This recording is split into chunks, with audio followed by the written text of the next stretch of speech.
یہ جو ہوتا ہے کہ گناہ کرے اور کر کے اس پر ڈٹے اور ڈٹ کر یہ کہے کہ میں یہ گناہ نہیں ہے،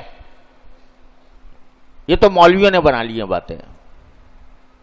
مولویوں نے دین کو مشکل بنا دیا ہے، ورنہ دین تو آسان تھا. یہ کوئی غلط بات نہیں ہے، ہم دلائل سے ثابت کر سکتے ہیں کہ یہ درست ہے. کر دو بھائی، دلیل تمہارے پاس ہے تو پیش کر دو.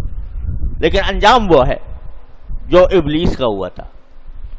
اور اگر یہ کہو کہ ربنا ظلمنا انفسنا، گناہ فرض کرو. دیکھو بعض گناہ ایسے ہوتے ہیں کہ آدمی مجبور ہوتا ہے کہ مجبور کیا ہوتا ہے، مطلب حالات کے لحاظ سے ایسے حالات میں پھنسا ہوا ہے کہ چھوڑنا مشکل ہو رہا ہے. اب اس کے دو طریقے ہیں ایسی صورت کے. ایک طریقہ تو یہ ہے کہ تم اس کو برائی تسلیم کرنے ہی سے انکار کر دو.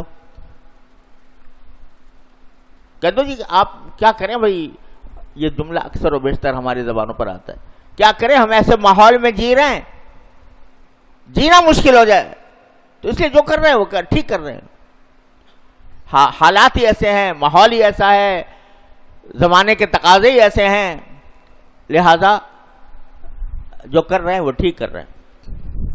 ایک طریقہ یہ ہے.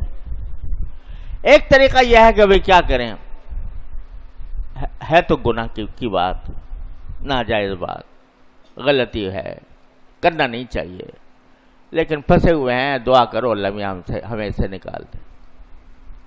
دیکھا دونوں رویوں میں کیا فرق ہوا.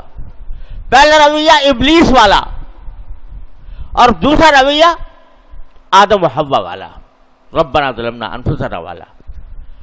تو کچھ بعید نہیں ہے کہ جو شخص کو کسی گناہ میں اس طرح مبتلا ہے کہ اس سے چھوڑا نہیں جا رہا کسی وجہ سے، تو بجائے اس کے کہ وہ پہلا والا رویہ اختیار کرے، اس کے بجائے یہ کہے کہ اللہ میں جانتا ہوں مجھ سے گناہ ہو رہا ہے، غلطی ہو رہی ہے، لیکن پھنسا ہوا ہوں، نفس اور شیطان کے مقاصد نے مجھے جال میں پھنسایا ہوا ہے، لہذا اے اللہ مجھے معاف کر دے اور نکال دے اس سے.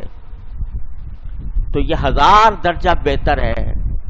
یہ بھی گناہ کر رہا ہے، وہ بھی گناہ کر رہا ہے، لیکن یہ شخص 1000 درجہ بہتر ہے اس سے جو اپنے گناہ کو صحیح ثابت کرنے کی کوشش کرے. تو بھائیو، یہ اللہ تبارک و تعالی نے جب انسان کو زمین پر بھیجا تو اس وقت بھیجا جب اس میں غلطی کرنے کی صلاحیت بھی پیدا ہو گئی اور اس غلطی پر استغفار کرنے کی صلاحیت بھی پیدا ہو گئی. اس سے پہلے ابھی اس قابل نہیں تھا کہ دنیا میں جاتا.